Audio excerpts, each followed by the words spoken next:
اعوذ باللہ السمیع العلیم من الشیطان الرجیم بسم اللہ الرحمن الرحیم۔ ناظرین، ہم سورہ انفال کا ترجمہ تلاوت کر رہے ہیں اور آیت نمبر 74 پر ہے۔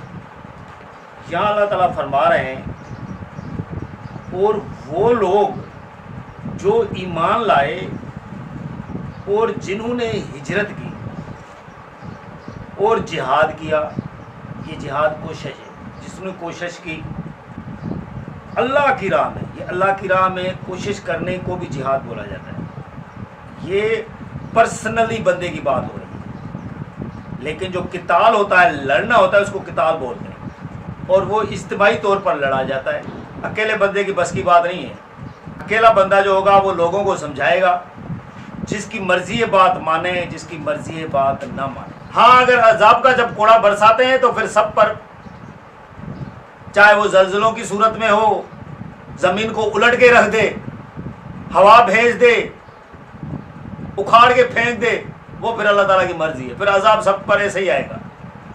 یہاں جس طرح آج کل اقوام آپس میں لڑ رہی ہیں، یہ بھی عذاب کی ایک صورت ہے۔ مسلمان ہو کے مسلمانوں کی بات نہیں مان رہے ہوتے ہیں، یہ فرقے وحدت میں پھنسے ہوتے ہیں، یہ بھی ایک عذاب ہے۔ سیاہ سنی کے ساتھ لڑ رہا ہے، دیوبندی بریلوی کے ساتھ لڑ رہا ہے، اور سمجھ خود کو مسلمان رہے ہیں۔ مسلمان کی ڈیفینیشن کو ان کو پتہ ہی نہیں ہے کہ مسلمان کہتے ہیں کس کو ہیں۔ یہ تو حقیقت میں فرقے میں پھنسے ہوئے ہیں۔ یہ سنی، بریلوی، شیعہ، دیوبندی یہ ہیں، ان کو خود کو مسلمان کہنا ہی نہیں چاہیے۔ یہ تو خود کو وہ بتائیں کہ ہم سنی ہیں، ہم شیعہ ہیں، ہم بریلوی ہیں، ہم دیوبندی ہیں۔ تو لہٰذا یہاں اللہ تعالیٰ فرما رہے ہیں، جنہوں نے اللہ کی راہ میں کوشش کی، اور وہ لوگ جنہوں نے ان کو پناہ دی، یعنی وہ انصار جنہوں نے مہاجروں کو جو مکے سے آئے تھے مسلمان، ان کو پناہ دی دی اور مدد کی، یہی وہ لوگ ہیں جو سچے مومن ہیں۔ اللہ تعالیٰ فرما رہے ہیں کہ یہ لوگ جو ہیں یہ سچے مومن ہیں، ان کے لیے بخشش ہے اور عزت کی روزی۔ اللہ تعالیٰ نے ان کو بخشا ہے اور ان کے لیے عزت کی روزی ہے۔ تو لہٰذا یہاں دیکھیں کہ آیت نمبر 74 میں اللہ تعالیٰ نے جو کیٹیگری بتائی ہے ایمان والوں کی، کہ وہ لوگ جنہوں نے ایمان کے لیے، دین کے لیے ہجرت کی، اپنا گھر بار چھوڑا، اللہ کی راہ میں چلے گئے، اللہ کی راہ میں کوشش کیے۔ پھر وہ لوگ جنہوں نے اللہ کی راہ میں، اللہ کے دین کی خاطر ان کی مدد کیے، ان کو پناہ دیے، ان کو اپنا سامان دیا، ان کی رہائش کا بندوبست کیا، انہی کے لیے اللہ تعالیٰ فرما رہے ہیں کہ یہ سچے مومن ہیں۔ تو مدد وہی ہوتی ہے جو اللہ کی راہ کی ہوتی ہے اور دینی لحاظ سے ہوتی ہے، اور پھر وہی ایک دوسرے کا آل بنتے ہیں۔ قیامت کے دن وہی لوگ ایک دوسرے کا آل ہوں گے۔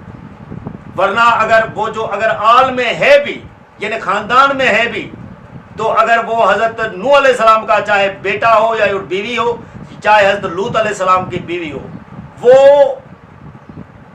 ایمان میں نہ ہونے کی وجہ سے دوزخ کی طرف ہوں گے، دوزخ میں چلے جائیں گے۔ اللہ تعالیٰ نے ان کا کوئی رشتے میں ہونے کے لیے بھی کے بعد بھی پاس نہیں رکھا ہے، جبکہ حضرت نوح علیہ السلام خود قرآن بتاتا ہے، وہ دعا مانگتے ہیں اپنے بیٹے کے لیے کہ یا اللہ وہ میرا آل ہے، بیٹا ہے میرا۔ اللہ تعالیٰ نے فرمایا کہ نافرمان نہیں ہوگا۔ یہ اللہ تعالیٰ فرمان برداری اور نافرمانی کی بات کر رہے ہیں۔ آل میں فرمان بردار ہوگا اور نافرمان ہوگا، بس۔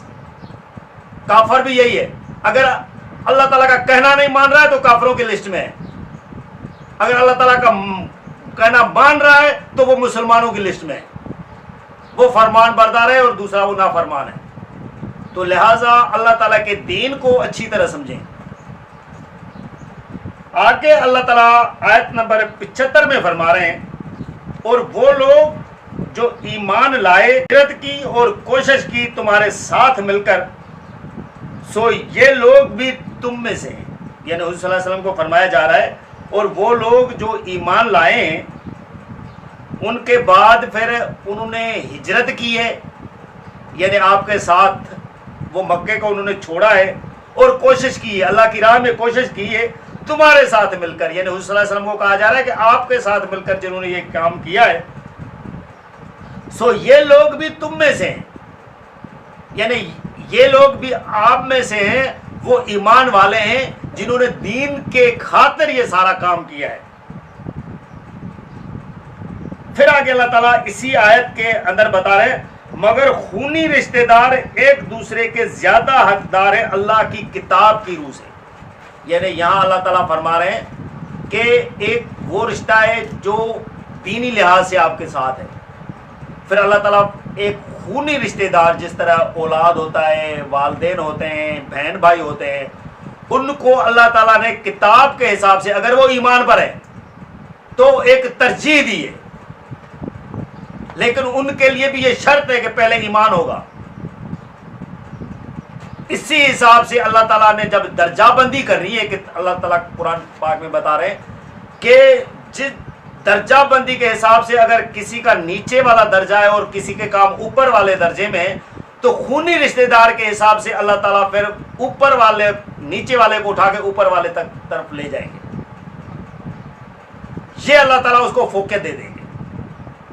وہ خونی رشتہ دار اتنا کام کر سکتا ہے اس کا، لیکن جنت کے اندر انٹری آپ کے اپنے اعمال کریں گے، آپ پہلے مسلمان بنیں گے، اللہ تعالیٰ کی کتاب کے مطابق کے کام کریں گے، جنت میں انٹری ہوگی، رشتہ داری بعد میں آپ کے کام آئے گی۔ اگر آپ کا جنت میں انٹری نہیں ہے اور حضرت لوط علیہ السلام اور حضرت نوح علیہ السلام کی بیویوں کو طرح کا تعلق ہے یا حضرت نوح علیہ السلام کے بیٹوں کی طرح کا تعلق ہے تو آپ جنت کے اندر انٹر ہی نہیں ہو سکتے، آپ دوزخ میں جلتے پھریں گے۔ تو لہٰذا خونی رشتہ دار کا بھی تب کام آئے گا جب وہ پہلے ایمان والا بنے گا، فرمان بردار ہوگا، مسلمان ہوگا تو وہ ہوگا، اور وہ مسلمان جو اللہ تعالیٰ کے احکامات مانتا ہے، یہ نہیں منافق کی طرح منہ سے کلمہ پڑھ لیا بس بہت ہو گیا۔ یہ منافقت کی طرح اگر منہ سے کلمہ پڑھ لیا تو یہ تو مکے کے مشرک بھی کر لیتے، پھر مکے کے مشرکوں کو کیا پڑی تھی کہ منہ سے کلمہ نہیں پڑھ سکتے تھے، لڑائیوں تک آ گئے تھے کہ ہم لڑیں گے۔ وہ آپ کو کیا اتنے بیوقوف لگتے تھے کہ وہ کلمہ پڑھنا ان پر وہ کوئی بھاری تھا؟